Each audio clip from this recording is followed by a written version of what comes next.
बहुत सारे hotel consultant या फिर जो भी हम कंसल्टेंसी लेते हैं वो लोग एक ही बोलते हैं कि आप प्रोफेशनल स्टाफ रखो आपके होटल में, आपके रिजॉर्ट में, आपके स्पा रिजॉर्ट में, या फिर आपका जो भी बुटीक होटल है उसके अंदर। क्या सभी लोगों को प्रोफेशनल स्टाफ अफोर्ड होता है? क्या सभी लोग ये स्टाफ के लिए इतनी इन्वेस्टमेंट करना चाहते हैं?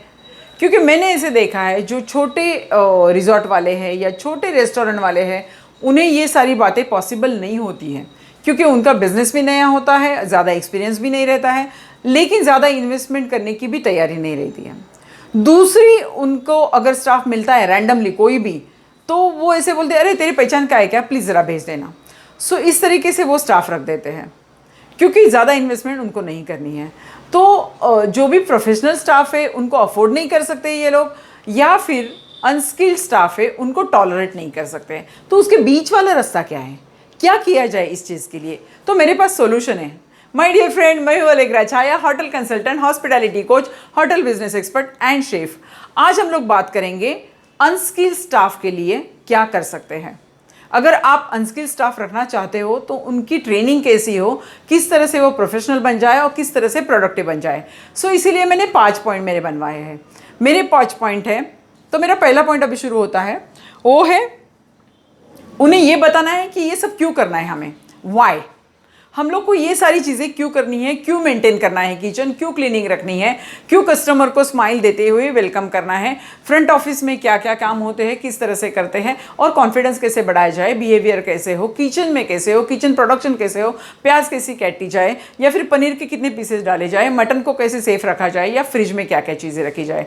ये सारी चीज़ें हम लोग को, उनको इम्पोर्टेंस क्या है इस चीज़ को, हम लोग को ये क्यों करनी है, वाई, ये तरीका क्यों है, ये पहले समझाना पड़ेगा हमारे अनस्किल्ड स्टाफ को। अगर ट्रेनिंग देना चाहते हो हम लोग तो शुरुआत यही से करनी है।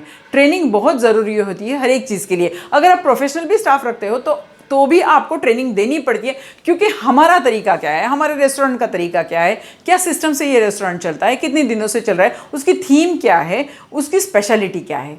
तो ये सारी चीज़ें प्रोफेशनल स्टाफ को भी ट्रेनिंग देनी पड़ती है, लेकिन अनस्किल्ड स्टाफ है उनके ऊपर थोड़ी ज़्यादा मेहनत करनी पड़ती है। मेरा दूसरा जो पॉइंट है, हाउ, उसका तरीका क्या है, किस तरह से किया जाए, फ्रिज का दरवाज़ा कैसे खोला जाए, क्योंकि कभी कभार क्या होता है, छोटी छोटी चीज़ें होती है वो हमको उनको दिखानी पड़ती है, किस तरह से करते हैं, तरीका क्या है। अगर वॉशिंग करने के लिए मोरी बॉय हो तो उसको ग्लासेस वॉश करने, तो हाउ, क्या करेगा, कैसे करेगा, उसके दिमाग में कैसे आएगा कि मैं क्या करूं, पहला काम क्या है, प्रायोरिटी क्या है, असेंबल वर्क क्या होता है, ये सारी चीज़ें उनको सिखानी है, उनको हाउ कैसे करना है क्या। थर्ड ये है, मैं ये कहूँगी आपको, मेरा थर्ड पॉइंट ये है कि उनको ये बताना है ये किस तरह से करते हैं, मतलब उनको प्रैक्टिकली दिखाना है, आपको प्रैक्टिकली दिखाना है। उनको बोलना है सिर्फ आप ऑब्जर्व करो मैं क्या कर रहा हूँ, या मैं क्या कर रही हूँ, मैं पनीर को कटिंग कैसे कर रही हूँ, या फिर मैं चिकन के पीसेस कैसे बना रही हूँ, या फिर मुझे अगर कुछ करना है अलग तरीके से, अगर सूप बनाना है तो वो सूप का तरीका क्या रहेगा। ये सारी चीज़ें आपको उनको बतानी है। मतलब उनको बोलना है सिर्फ ऑब्जर्व करो। हाउसकीपिंग वाले को बोलना है आप ऑब्जर्व करो कि कैसे मैं बेडिंग करता हूँ, या फिर कैसे वॉशरूम क्लीन किया जाता है, या फिर छोटी छोटी बातें, स्टेप्स कैसे क्लियर, लॉबी का मेंटेन आप कैसे करोगे, ये उनको बताना है आपको प्रैक्टिकली।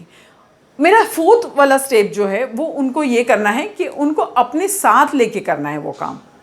उनको साथ लेके कैसे करेंगे, अगर चॉप करना है तो चॉपिंग कैसे होगी, क्यूब्स कैसे बनाएंगे, या अंडा का पोच एग करना है तो वो किस तरह से बनेगा, या फिर मसाला बनाना है, पंजाबी मसाला बनाना है, अदरक लहसुन का पेस्ट बनाना है, वो अपने साथ उनको ले लो कि मिक्सी का किस पॉइंट से ज़्यादा ये करना है, अगर अदरक और लहसुन का पेस्ट बनाना है तो कितना फाइन होना चाहिए, या फिर आपको कुछ केक बनाना है आपके रेस्टोरेंट में तो केक किस तरह से बनाया जाता है, सैंडविच का तरीका क्या होता है, ब्रेड जो है वो बासी है या फिर फ्रेश है वो कैसे पहचाना जाए। ये अपने साथ लेने हैं उनको पूरा सिखाना है आपको।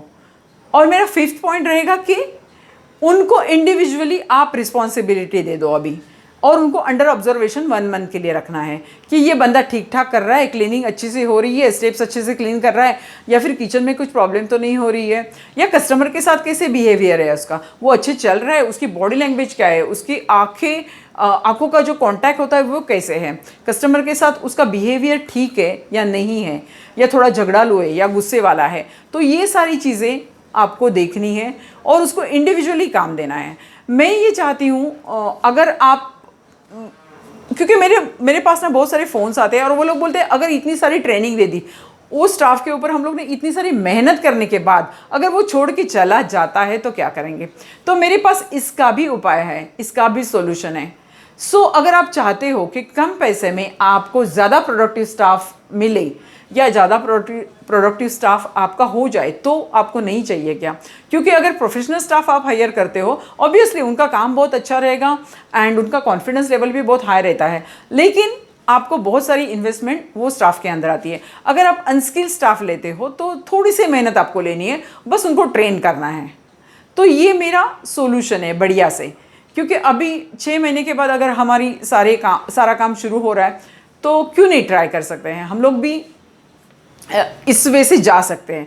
सो माय डियर होटेलियर फ्रेंड, ये था मेरा आज का वीडियो सिर्फ स्टाफ के लिए। अगर आपको ऐसे लगता है कि आप भी ये सब कर सकते हो या फिर आपके स्टाफ को भी ट्रेनिंग देनी है आपको, तो हमारे पास सारी सुविधाएं उपलब्ध है। अगर आपको सेल्स की ट्रेनिंग देनी है, अगर आपको किचन में ट्रेनिंग देनी है, अगर आपको कुछ थीम बेस्ड ट्रेनिंग देनी है, आपका अगर सर्विस स्टाफ हो उसके लिए ट्रेनिंग देनी है, तो सारी चीज़ें हमारे पास अवेलेबल है।